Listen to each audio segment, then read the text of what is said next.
Gina Benavides. Señoras asambleístas, gracias a la Asamblea Nacional por la invitación formulada a la Defensoría del Pueblo del Ecuador. La Defensoría, en su calidad de Institución Nacional de Derechos Humanos, considera importante participar en este llamado para cumplir con lo que es la misión de una Defensoría del Pueblo: poder asesorar a la institucionalidad del Estado y en este día, particularmente a la Asamblea Nacional, en lo que es una misión fundamental: contribuir a que la legislación del país esté acorde a los instrumentos de protección nacional e internacional en materia de protección de derechos humanos. La Defensoría del Pueblo ha tenido una posición pública clara en relación a la despenalización del aborto en materia de violación e incesto. Esta posición se fundamenta justamente en dos elementos fundamentales.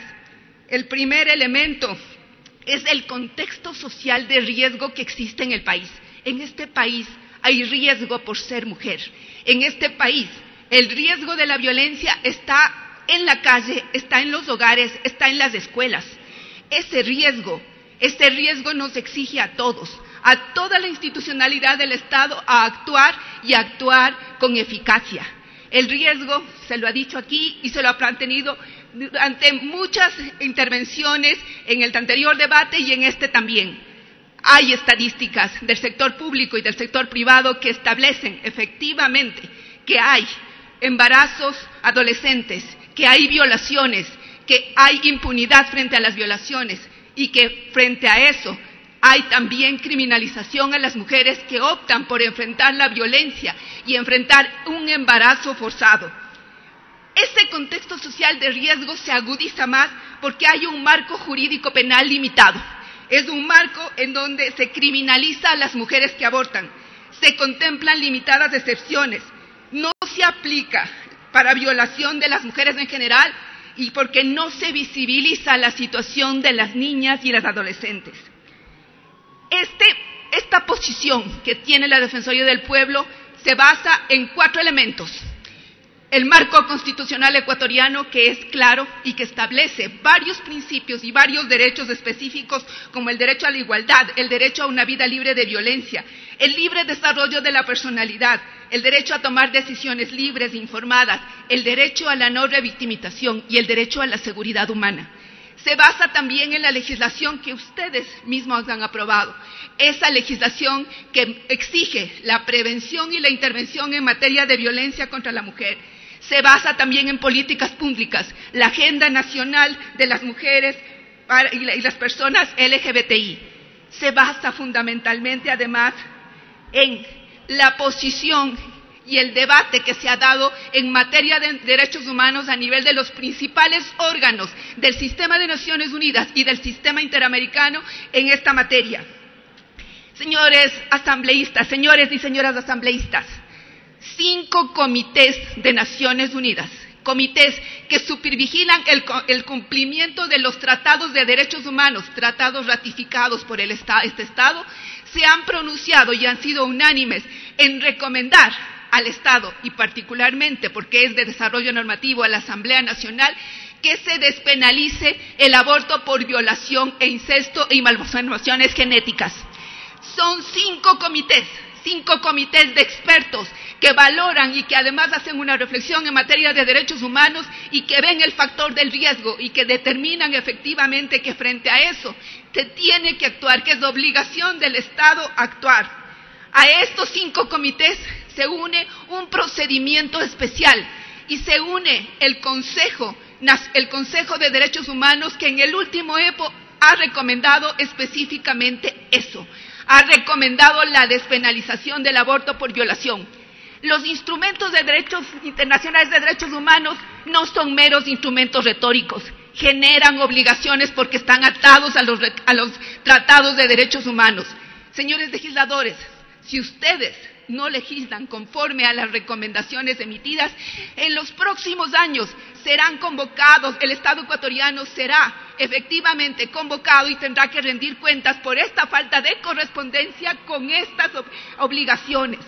El Estado ecuatoriano tiene una deuda histórica y esa deuda histórica tiene que recordarnos algo fundamental.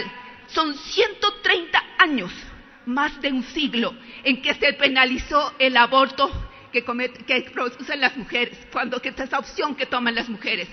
130 años, señores legisladores, estamos en una sociedad distinta y no podemos reproducir los factores que estaban vigentes hace más de un siglo.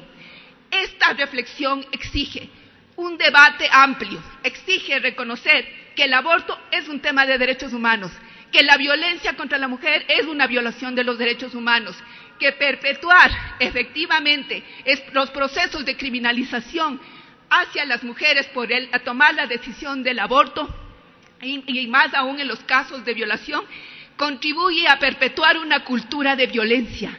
Este país no va a cambiar si no cambiamos los patrones culturales y si los legisladores no responden a la realidad que está vigente en este país. Es importante, señores legisladores, y esto en materia de derechos humanos es fundamental, la visión de alteridad. La visión de alteridad nos obliga a vernos en el otro, y esto involucra que cada uno de ustedes, hombres y mujeres de esta asamblea, se pregunten qué harían si a su hija, a su esposa, a sus seres más cercanos, a sus mujeres más cercanas, las violan y luego se embarazan. ¿Qué harían? No piensen que esto es para terceros. Esto con el factor de riesgo nos puede ocurrir a cualquiera de nosotras. Y frente a eso hay que legislar.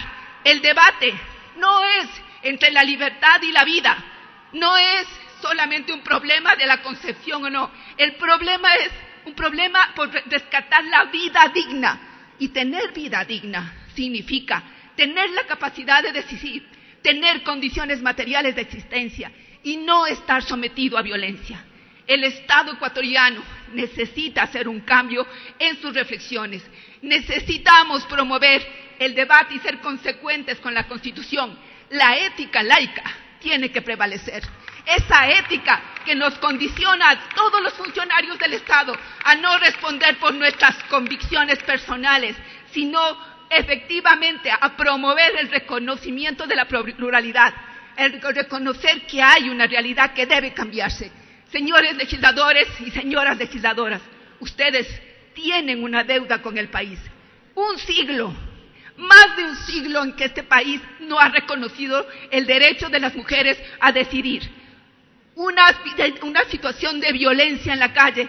Frente a eso hay que tomar decisiones serias y eso involucra, sí, ser responsables, tener coraje y sobre todo tener la conciencia de que si hacemos una reflexión en ese sentido, no solo las mujeres serán beneficiadas, hombres y mujeres del Ecuador que habitan en este país tenemos el derecho a una vida digna. Muchas gracias. Era la intervención.